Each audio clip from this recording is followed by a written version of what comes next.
All right, he's the Super Bowl winning scout, Brian Broaddus. I'm Eric Chiafalo of the G-Bag Nation. Great to have you in the Love of the Star podcast. Today, Wednesday, August 20th, Cowboys with their first training camp practice back at the Star in Frisco. Just last. Plenty of takeaways from that. Of course, preseason game number 2 recap. And then we prep our bodies for preseason game number 3, the finale for AT&T Stadium versus the Atlanta Falcons. Broaddus, happy Wednesday, brother. How was practice last night? Have you been soaking in some of the goods?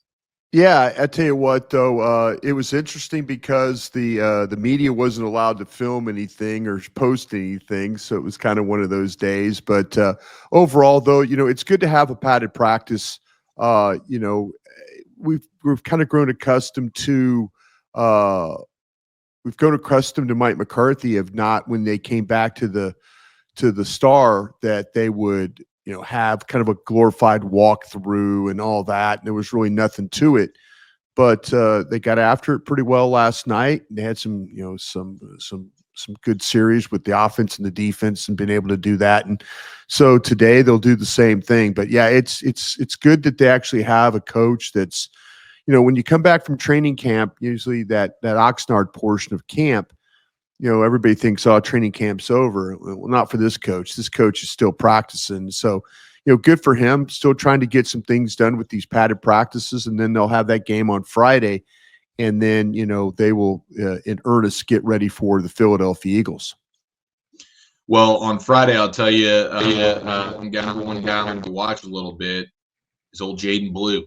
Looks like he's going to be ready to play on Friday, and he says that he's ready to showcase everything in the game, and he thinks he brings a lot to the table, not just the running game, but also in the passing game. Jaden Blue will be probably at the top of the list for most Cowboys fans on Friday night, Broaddus. Yeah, Dallas has not run the ball particularly well, and I take that back. Rams game, there was some promise with the running game.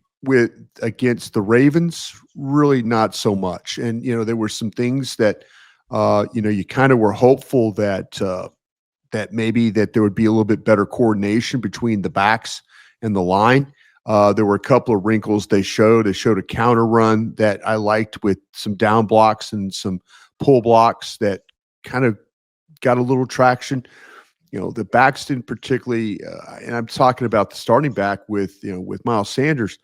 He kind of didn't do the offensive line any favors. The one time that he did hit the hole where he read a block, he was able to kind of make a cut, and they were able to get a really nice gain out of it. But some of the other times they had things blocked up on the front side, and he decided not to press the hole and not try and take the 5 or 6 yards and move to the next play. He kind of said, oh, wait, I need to cut this back, and then now it's a negative play or a tackle at the line of scrimmage. And so, yeah, it'll be. I'm interested to see this, and maybe this running back room has been settled. Maybe it is going to be Williams will be the starter, Sanders, Blue involved. We'll see what happens with Phil Maffa. I was told by somebody like, listen, if you keep putting Phil Maffa on your 53, you might be surprised. And I'm like, oh, okay. So that's kind of where I think this running back room is at right now. Will they go with the veteran guys? Will they go with 4? How are they going to play this group? But I was surprised a little bit about the Phil Maffa comments, and we'll see if it actually pans out or somebody. You could get into a roster reduction meeting and all of a sudden start talking about why the virtues of a guy, and is there some of that? Are we keeping some of the same players, and so are the same type of players with ability. And so, Phil Maffa kind of fits into more what like you see with what you see with Williams, and then, what you potentially see with like a guy like Hunter Lipke, that kind of running style. So keep an eye on that. We always say that this time of year, though, when we start to get down to the roster reductions, there's a guy that you feel like that is going to make the team, actually not going to make the team. And Phil Maffa was the guy that I was told we'll see how that plays. Wow. Okay. So they would try to probably stash him on the practice squad for that would be the thought. Yeah, that'd be the thought. Yeah. And hopefully no team out there would feel like they need a young, powerful running back at the moment. So that would be interesting for sure. I did notice last night Nick Harris of the Star Telegram was kind of laying out the team work that they went through, and Javonte Williams got 6 carries, Miles Sanders got 4 carries, Jaden Blue also got 4 carries, Deuce Vaughn got 3 carries and made a reception on a downfield wheel route, and then Phil Maffa and Malik Davis each got 1 carry. So maybe there's just kind of an example right there where the pecking order is a little bit. I mean, it could be too. Yeah, it could be. Yeah, it could be in a situation too where they're trying to get their guys ready for Philadelphia. Maybe not practicing directly, reading cards and all the things that they're going to do game week, but maybe that's the order that you're going to see these guys. And I think with Deuce Vaughn and Maffa, Deuce Vaughn will probably I would guess would probably get the start on Friday night, and then we'll see how they incorporate Blue and then Maffa also into the picture with Malik being the guy probably to try and finish some things up. So let me ask you, if it was you, Broadus, based on the things that you've seen so far, how would you approach the running back room? Yeah, I'm a terrible person to ask this, and here I am. I do all these podcasts and on all these platforms. I've initially thought when I was in Oxnard that Sanders and Blue gave you the best opportunity for explosive plays. I felt like that Williams was probably one of the best when it came to catching the football. And then all of a sudden, Maffa showed up with his ability to run, catch, and then also block. Right. But I don't know if that's enough for them. They might want to go with the veteran guys. I kind of felt like it was the order should have been, this is me in camp. Sanders, Blue, Williams. Didn't really have Maffa in the picture until we started playing games. Mm-hmm. Then I'm like, okay, this guy does do some things. There was some things you saw at practice. I mean, the chances he did get, I was more concerned about Phil Maffa's explosiveness, and I was concerned about his ability to blitz pickup. And I felt like he showed both were capable. I think for this offensive line, though, the running style, they need somebody that can hit these holes quick, can hit them quick and then get through. And then, that's not Maffa's style, but Maffa plays with some really good contact balance. Mm-hmm. And his running style is very conducive to a physical type of a back. I just talked about the word, we just brought up redundancy. Do you have backs that are like Phil Maffa currently on this roster? So I feel like I'm a terrible judge of where this running back room is probably going to end up. I was surprised about the Phil Maffa talk, but again, I'm not saying that Phil Maffa is going to be released. I just had somebody tell me this: if you're putting him on your 53, there might be some other things that happen before that. So we'll see. Well, I guess, deference to the veteran running backs to start the season. And then hopefully, a guy like Maffa, if he's not on the 53, is able to sneak onto the practice squad. And then, I mean, in my mind, I feel like young, fresh legs will win out as the season goes on. And as long as Blue's healthy, you'll see Blue and Maffa, hopefully. And then maybe one of the veteran running backs. You still have the Lipke factor as well, who gives you a little bit of something there. But I also thought Maffa was doing some stuff on special teams as well. So, I mean, he's kind of done, just about everything you could to make the roster. If they're going to go with the deference to the veterans, then that's just kind of the way it goes. And every team across the league deals with that, where it's like, man, this guy really did everything he could do. Numbers game, whatever. We want to go with a veteran. But as long as he makes it to the practice squad, I still think that ultimately Maffa will be on the field and having to make an impact at some point for the Cowboys this season.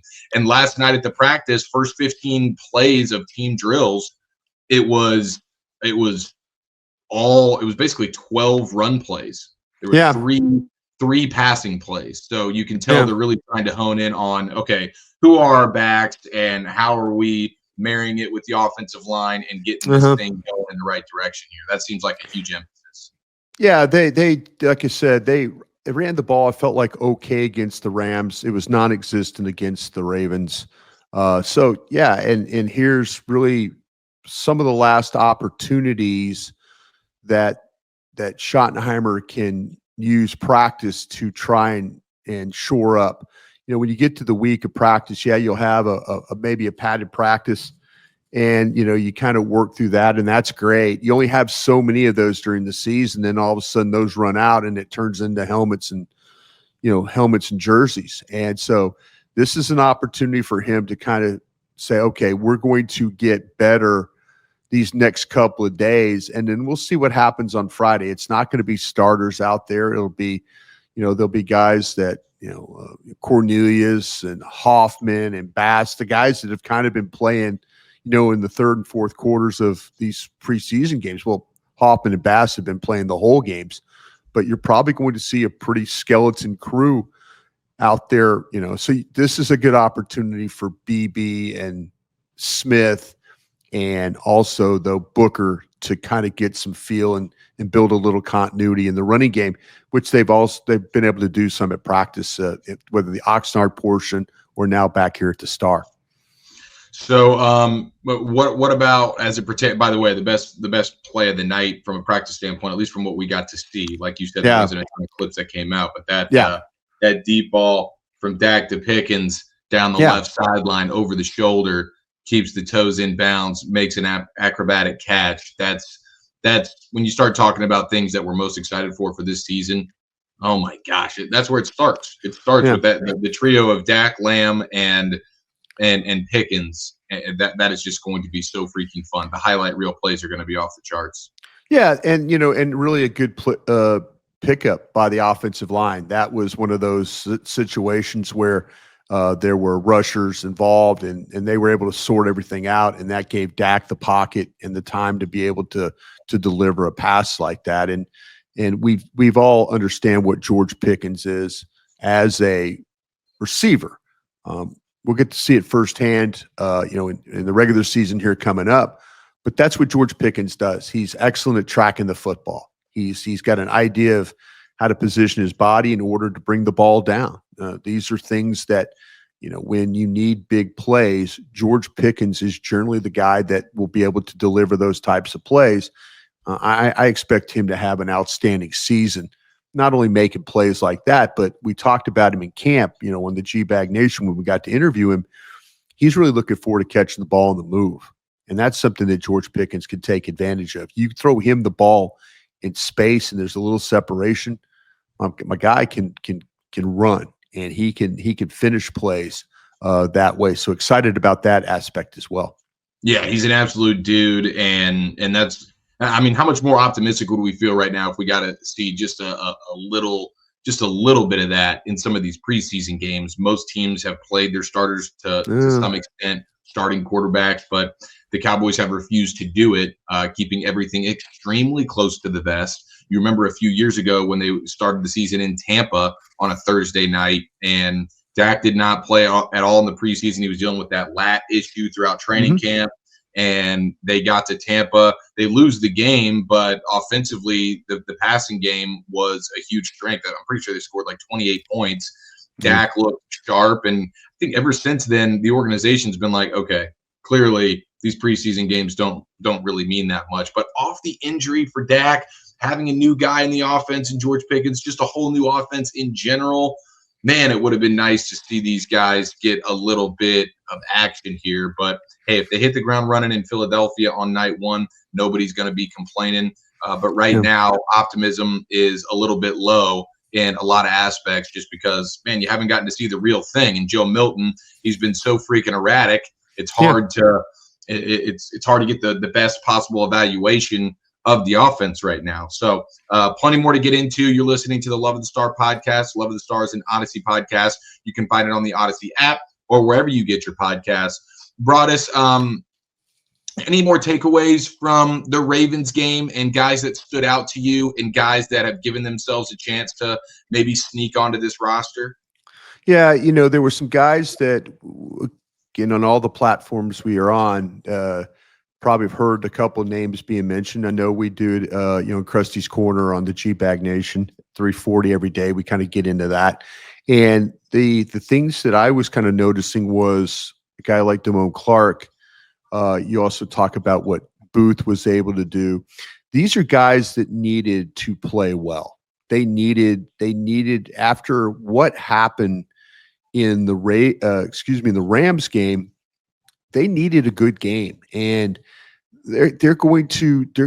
this team is going to rely on some down the line players, and especially with what's going on at cornerback, has Booth put himself in position where he could be a guy that they're probably going to use him. They're probably going to use him, but how much are they going to use him? And can they rely on him? I know yesterday Zach Wolchuk, we all kind of went through his 53-man roster, and I'll do the same here coming up and try and piece this thing together the best we can. But Zach didn't have him on his 53-man roster. I thought he played well enough. It's very much, we talk about these players, and we all as Cowboy fans remember with Cheeto Awuzie, what he used to do, and how he would get very close and be in position but not make plays. And there's some elements to Booth's game that's very similar to that. But in this game against the Ravens, he was able to make plays, and he needed to make plays. And they need to develop some potential, some confidence in him. I don't know if he's put himself in position to be a mainline contributor, but he's put himself in position to make this team. And with the injuries that they had at corner, they're going to need some guys to have to step up. And so we'll see how that works for him. The Clark one I mentioned I think was really, really key for, he had been practicing really, really well in the Oxnard portion of practices. He'd been good. He'd shown awareness. He'd shown the ability to be physical. He runs the football. I was super impressed with the way he practiced, and then played in the Rams game and laid a big damn egg. And that's kind of where that's been Damone Clark's problem. He could practice very well and then get in the game and lack instincts, lack finish, lack awareness, play poorly in space. These are all things that he kind of dealt with throughout his career. But in that the Ravens game, he was much, much better there. I think Shamar James, the other linebacker, showed up really, really well in this game. He's a guy that coming out of Florida, not a lot of instincts, but he's been playing with much better instincts. He was kind of a guy that, was just a blitzer, a run tackle guy. They're playing him in coverage. He's looking pretty good at doing that. I think Jay Toia, the defensive tackle, I've been on with Voch Lombardi on our show and talked about this, and we've gone through it about, I think Jay Toia, I just start him. I think he's your starting one technique. I'm not gonna sit here and pretend that, and Mozzie didn't have, not all of Mozzie's reps were poor. There were some of them where, he's going to struggle, but there's times where he was able to hold up. I think JT held up well. And that's the things that allow linebackers to run and make plays. Mm-hmm. If you go back and you look at, on NFL.com, if you get the all 22, you'll see guys holding up blocks, and you'll see linebackers run into the play. And that's what this defense is going to be all about. It's going to be about fits, and it's going to be about running to the football. And when they bust fits, they're going to have problems with run defense. But for the most part, linebackers and defensive line the other day, I thought held up pretty well for the team, even though, like I say, the Ravens had a couple of guys gain 60 yards, but it was the run defense. To me, there were elements to it where I'm like, okay, if they play it this way, they're capable of not letting somebody run the ball on them. How about when it comes to some of the wide receiver stuff, and just to give you an update on a few things from practice yesterday at the Star, you had Trayshawn Holden had 3 catches. Mm-hmm. You had Luke Schoonmaker leaving with an injury and did not return. So we're going to have to work to figure out what the deal is with him. You had Rivaldo Fairweather get some first team work after Scooney left. He actually had 3 catches. So I wonder what the status is of Scooney here. on the roster. You had McQuamu playing a lot more safety. Mozzie Smith began with the first team unit. As much as I agree with you on the Toia stuff, Mozzie was still getting the first team reps with the defense last night. And then Nick Harris described it as a mixed bag at slot corner with Kaman Hall and Zion Childress. Childress, a guy that has become a bit of a fan favorite here at the nickel spot. Just love his physicality, his willingness to tackle, and he's got a quick trigger on him, man. When he sees it, he goes in, and he's not afraid to throw his body around, which is hugely important for the nickel cornerback spot. And when we can factor in just how important it is for this Cowboys run defense, I think he's going to be a guy that can help you there. And I'm guessing he's going to be the starting nickel corner when we get to Filthy on Thursday night. But that's kind of the rundown of where things were in practice last night. And I know a guy like Ryan Flanoy really showing up in the preseason games, offensively and on special teams. Yeah, that's the thing. I think when I think Ryan Flanoy will be the guy that takes the workload for Mingo being out for a few weeks. I think Flanoy will be that guy. He's a big body guy. We've seen him block in the running game on the edge. He shows up on special teams. He does a better job of actually blocking and putting himself in position to get blocks than, say, a guy like Tolbert. But there's nobody. We could be talking about Ryan Flanoy having one of the best camps, a top 10 kind of a camp, if you will, if in fact if Joe Milton would have just found him in games. There were times when Ryan Flanoy was open. There were times when Ryan Flanoy could have made big plays. He was not rewarded for the effort and the way that he played in these preseason games like he should have been. We'd be talking about, well, who are your 5 receivers? Flanoy would be one of these guys. But like I say, with Mingo being down, they're going to have to kind of figure some things out there. I think Flanoy is that guy. I think it's going to come down to maybe the last position will come down to with Holden and then Brooks to see, who that is. And will they carry 5 or will they carry 6?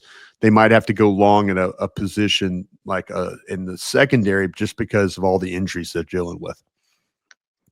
Yeah, and you've heard Brian Schottenheimer talk about, like, hey, there's going to be some surprises here when you start talking about who makes the 53, who doesn't. Does anybody come to mind for you that you feel like, hey, this is a surprise? Like the James Houston stuff, like that's a guy who feels like he's earned a spot on this team as an edge rusher. Could Sam Williams be on the chopping block? Could Peyton Turner be on the chopping block on the defensive line? Like those are some of the guys that come to mind for me because, man, what else does James Houston need to do? He's been your best pass rusher. He has. He's done a really nice job. I would keep an eye on this Ernest Brown, number 51, who's been playing defensive tackle.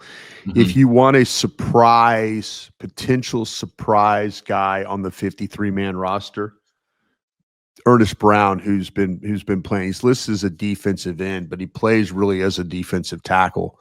We talk about guys holding up blocks and stuff like that. He's been a guy that has been noticeable doing that. And if you said, hey, Broadus, give me a guy. Give me somebody we haven't talked about and all that. I believe this is the first time on the Love of the Star where we've talked about Ernest Brown. But I would not be surprised with what's going on at defensive tackle that maybe that this guy gets an opportunity, at least initially. Pretty amazing. He's listed at 6'5", 270. Yeah. He's been playing tackle and he's actually playing when, been pretty active that way. I mean, they've got a group of guys. They're not the biggest, up front, with the exception of JT. They're really not that big. And so the way they're going to have to play their front, we've talked about this a bunch. It's going to be about movement. It's going to be about gaps. It's going to be about being able to play assignments. And like I said, when this team is bad on assignments and they guess and try and make something happen by guessing, they're going to get gashed in the run. But when they play it the right way, you can see it on tape how it works with a penetrator, a fill, and an over-the-top player. that's how they're going to have to play run defense this year. It's going to be about, it's not time for hero ball. It's like, if you're an A gap player, you go be an A gap player. If you're a B gap player, you go be a B gap player. You take on, you fill gap, and then you make the back have to make a decision from there. But you make decisions for your backs really, really easy if you're Mozzie Smith or any of these guys, and all of a sudden you shoot the gap, or you try and do something you're not supposed to do. And now it puts, Sam Williams, and one of the first things Sam Williams did in early in the game is he shot the gap, did a great job. That was his responsibility.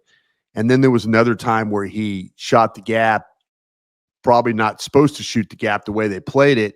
And then all of a sudden you see Clark has to cover not only his gap, but the gap that Sam Williams vacated. So that's what this team's going to have to deal with. It's going to be an all-year process of, when they play good run defense, you'll be able to see it on film how they're playing it. Yeah, that's the amazing thing with when it comes to playing defense, especially in that front seven. From a pass rush standpoint, all it takes is one guy to be able to make the play. One guy can be the difference in a pass rush situation for the positive for the defense. On the flip side, defensively, all it takes is one guy to step wrong, overcommit, whatever it is, be in the wrong place, and one guy can ruin a great situation on the run defense, and then all of a sudden, bang, you give up a huge play. You could see it. You could see when they're playing. You could get a really good example if you go back and watch the Rams game of how bad playing out of position can affect the run defense. But then you could watch the Ravens game where there's times where Ali, the back, is going to try and attack. Well, they had a third and one, and Jack Sanborn makes a tackle in the hole because they get defensive linemen hold up two blockers. Nobody gets to Sanborn, and he steps up in his gap and he takes Ali on. And now it's, instead of first down, it's 4th and 1, and Harbaugh decides to punt the ball. That's what they're going to have to do. It's going to be really simple, folks. When you watch the Cowboys play, it's not going to be about, hey, look at the defensive tackle. Boy, he's bad in this thing. It is going to be about assignment football. They're just not big enough. They are not. Now, we'll see what happens with, when they get Murray in back at the linebacker spot. We haven't seen him play a whole hell of a lot. He's been a guy that's kind of, what are you going to get from Kenneth Murray here? He kind of saw a little bit of Sanborn the other day. That's encouraging. We've seen a little bit of Leofau. That's encouraging. Is Clark better than Leofau? Are they going to try and put bigger body? Sometimes Leofau, he'll guess and he'll put himself out of position, but he'll also make some really incredible plays. But seriously, folks, it is not going to be hard to figure out what is wrong. If Dallas is playing bad run defense, you will see it and you will understand, like, oh, okay, that's why. It's not always going to be about the size. It's going to be about the assignments and doing jobs. And if that doesn't happen, we're probably not going to have Mozzie Smith to kick around anymore. It's going to be about that. Solomon Thomas wasn't good enough there. Oso Digizua wasn't good enough there. Jack Sanborn wasn't good enough there. Oh, look, they tried to guess here. Murray tried to run under a block. Oh, look, they didn't get a fill from Wilson on this play. It'll be very clear if they're good at run defense or they're poor at run defense this year. Feels like they're doing a lot of slanting on the defensive line. They have to. They can't. They're not big enough to stand in there toe-to-toe with anybody. That's the thing. They have to play on the move. And sometimes the offense will catch you. And if they catch you going inside and they wall you and they push you, then whoever's filling the gap opposite of where you're going to has to step up and make a play. Or you're going to have these huge creases in your defense. It's so, you can watch it and see when it happens. I could 9 times out of 10 when I watch the tape, and it's not because former NFL scout personnel guy, you can honestly with your own eyes see, oh my gosh, look what Leofau did there. You can't, or look what James did. Oh, he ran under the block. He's not supposed to do that. And then all of a sudden it's the gap just opens up because somebody can't fill two gaps, and then the ball magically runs right through where, Leofold or James or Sanborn or Murray or whoever tried to undercut a block, or maybe the defensive lineman was supposed to go, maybe Sam Williams was supposed to do this, and he ends up getting washed down inside, and now there's this huge gap, and they'll run the ball there every single time. All right, you're listening to the Love of the Star podcast. Love of the Star is an Odyssey podcast. You can find it on the Odyssey app or wherever you get your podcast. Broadus, it's time for the Dean Julia Mailbag, and I just want to start by saying, man, I saw the first episode of the new Cowboys America's Team, Jerry the Gambler documentary, and through one episode, it's pretty riveting stuff. This is gonna be a fun stretch here, soaking in all 8 episodes on the Netflix Cowboys documentary. The first episode was pretty awesome. Got me hooked. I've been excited about it, but even more so now after watching that first episode. So looking forward to that, and over the course of the next week or so, when we watch more and more episodes, we can kind of dive into some of the things that were most interesting. I thought one of the things that stuck out to me in the first one was just they were calling Michael Irvin on draft night. They called him Marshall Irvin.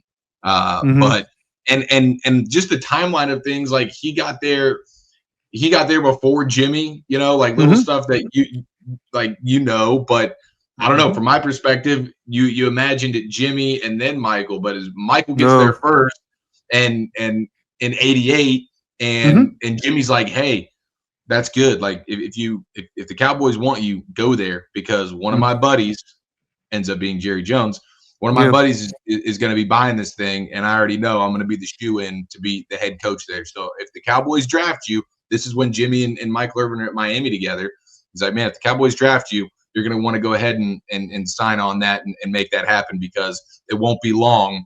I will be there, and it'll be a whole new organization from top to bottom. And just seeing Michael Irvin in 1988 when the Cowboys sucked and it felt like there was no leadership and no one cared at all. And he's the guy that's the Michael Irvin that from a personality standpoint. All he wants to do is win, and he can't fathom why all these people don't care. They're like, Mike, hey, this is the pros now. You don't have to be jumping around and hyped up. And he's like, F all that, bro. I'm here to win. And thank God it only took 1 year of losing and sucking in that type of way before Jimmy got there, and then the whole thing from a culture standpoint began to change. But yeah, episode 1 of the doc is pretty fantastic. So encourage everyone to go watch that. Yeah, no, I've been very fortunate in my life to, working with the Cowboys for like 15 years, either in scouting or on the .com side. And so a lot of that, and then competing against the Cowboys in the early 90s. And then I will say this, when I got to the Cowboys in 99 and the Chan Gailey, last year of Chan Gailey, get off to a decent start. And then Michael gets hurt in Philadelphia. And when he's laying on the field, that's the point that I believe that the 1990s Cowboys came to an end. That was it. That, and even Aikman was towards the end. Emmett was towards the end. Moose Johnson's towards the end. We had guys, Darren Woodson, the way they were playing, it was all kind of coming to the end. But when Michael Irvin was laying on that field at the vet, injured, that's when I said, this is over. This is, because he was the heart and soul of those teams that we used to compete against in Green Bay. We knew it. We knew when we were there that Aikman and Emmett and Eric Williams and Mark Tunay and Nate Newton, we knew they had a great team, don't get me wrong. But it was Michael Irvin, the one that was he was the heart and soul of that group. And he brought an element. I've seen guys practice hard. He practiced beyond anything that I've ever seen. He made everybody accountable on that practice field, the way that he did it. No question, man. All-time leader, all-time infectious personality. I mean, he's still the guy that they throw up on the big jumbotron at AT&T Stadium before the game to get everybody hyped up. Just a very unique, special individual. And like you said, he was the heart and soul of that team. There's no question about it. And we'll be searching for decades and decades to find another type of guy like that who's just not going to stop a workout until he's vomiting. And then he feels like, okay, now I've worked hard enough. Just a truly insane person, ultimate competitor, Michael Irvin, a forever legend in Cowboys land. But he makes quite an appearance there in episode number 1, and I'll be looking forward to watching the rest of this Netflix documentary. Now, here we go. Dean Julia Mailbag, the Urban Cowboy, asking the very pessimistic question of what would it take for Scotty to be fired at the end of the season, and what would be a good sign he was the right hire. So if they win 9 or 10 games, I think a winning season is something that I would call a success. I know Cowboy fans won't do that. They'll say Jerry Jones, it's 31 years and all that. I'll tell you this. I want Brian Schottenheimer to work out as a coach. I really do. I think his demeanor, I think the way he deals with the media, I think the way he treats players, I think all these things. I want Brian Schottenheimer to succeed. I really do. But it's going to take Brian Schottenheimer for him to be able to continue to build and play on the path that he wants to play and how he wants to do things. If Brian Schottenheimer goes 3-14, we might see a different coach in year 2. And I don't know if that's necessarily a good thing for the organization. And I mean this in a way of he's got a program that he's trying to build. He's trying to create toughness. He's trying to, do some things. But man, you need accountability. I talked about with your team, you need to be able to they need to have trust in you. He's got to find a way not to have if they have a disastrous season, I don't think he gets relieved of his duties. But it's just very hard when you're trying to build a program and you don't have success. Then everything that you do the following year, when he says, we need to do this, the players go, yeah, right. Yeah, right. Yeah, whatever. Right. He needs to have a 9, 10, 11 win season if he can. If this thing is, like I say, if it's 3-14, there are going to be a lot more issues than just the head coach.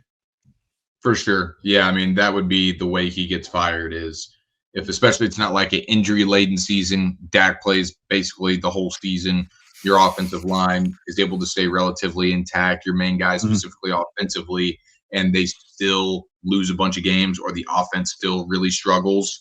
I mean, that's going to be the big thing. Ultimately, what gets you hired is what ends up getting you fired. You're hired because we think you can fix our offense.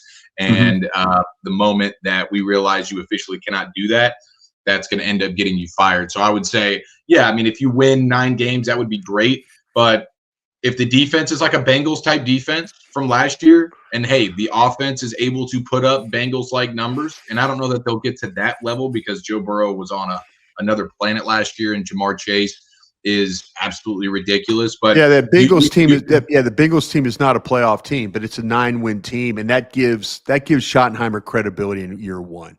That gives him credibility. Yeah. Absolutely. Like, hey, I got the offense thing figured out, right? We're able to run the football. We got Dak spinning it, and we're putting up points. We can't win the game because our defense sucks.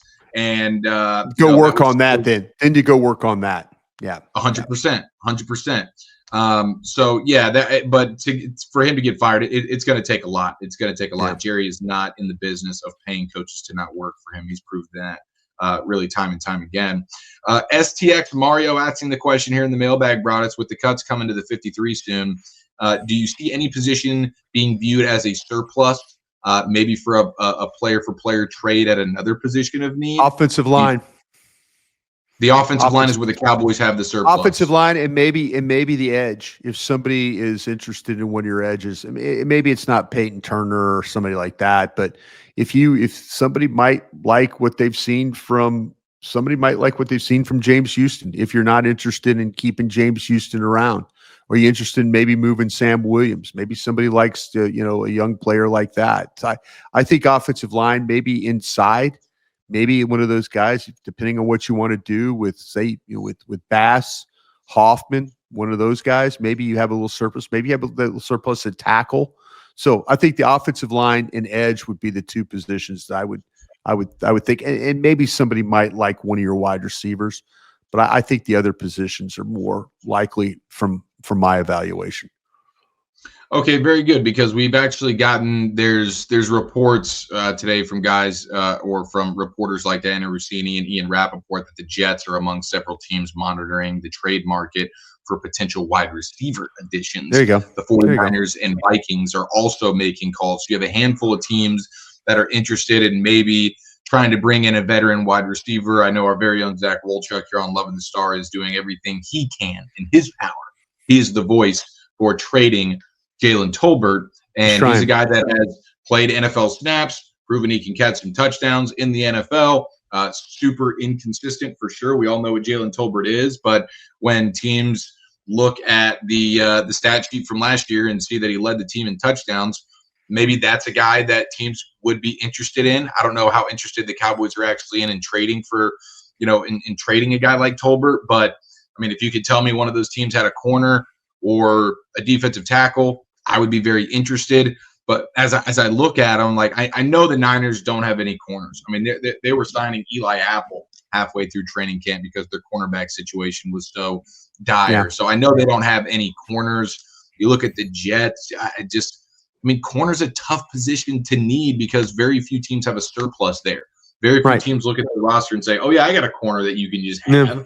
It's just not very realistic. So as much as we want to make a move like that, I know Pittsburgh is a team that Wolchuk has brought up that may have a couple of guys that you could get in the mix on from a cornerback standpoint. But, I mean, I'd be down to trade Tolbert for a corner or a defensive tackle, in particular, like a big boy, a one technique, something like that. And maybe the Vikings or the Jets have someone. But as I look at their roster, nothing jumps off the page at me at their depth chart. And it's like, oh, I definitely would want that guy. Baltimore's a team you need to look at for defensive tackles. That's one of them. And I've sent text messages to my gang of 7 to try and get an idea of what teams might have the best defensive tackles in the league. I just have a feeling that I'm going to get back Baltimore a couple of those messages. Our buddy Dean Julia brought us, what would you like to see from the running game this weekend to feel better going into the opener? I would just like to see them have some success, but those are all going to be backup guys playing. There might be a couple of guys but for the most part, I'd like to see if it's Blue. I'd like to see some explosiveness from Blue. It's not going to be the running game that you're going to send to Philadelphia week 1, but I'd just like to see Jalen Blue play in a game and see how he fares. Yeah, 100%. I mean, that's really the answer. I don't know. Of course, you want to see some Phil Maffa as well. But I think for the most part, you're going to see Deuce Vaughn, Jaden Blue, Maffa, just the young guys. You're not going to see Javonte Williams for sure. Nope. Probably not going to see Miles Sanders at all. Nope. And so, you really just want to see it's our first opportunity to look at Jaden Blue. Hey, you want to show off that explosiveness? Can you show off the pass catching ability? That would go a long way for me. It would help if some of these tight ends would decide to block too. That'd be nice. Stevens and Fairweather and guys like that. That would kind of help my cause a little bit too. John Hyla Jr. asking, what position group do you think the Cowboys may unexpectedly go light on at cut down day? Wide receiver. Wide receiver. Yeah. Only keep 5. Keep 5. That's one of the I could see every other position they kind of need. Well, they should probably go 10 at offensive line and defensive line. They might go 1 light at each one of those positions. I think they would go light at offensive line before they go light at defensive line, if that makes sense. Yeah. Robert DiCenzo asking the question, fill in the blank here. If the Cowboys are going to beat Philadelphia on September 4th, blank is going to have to play better than we expect.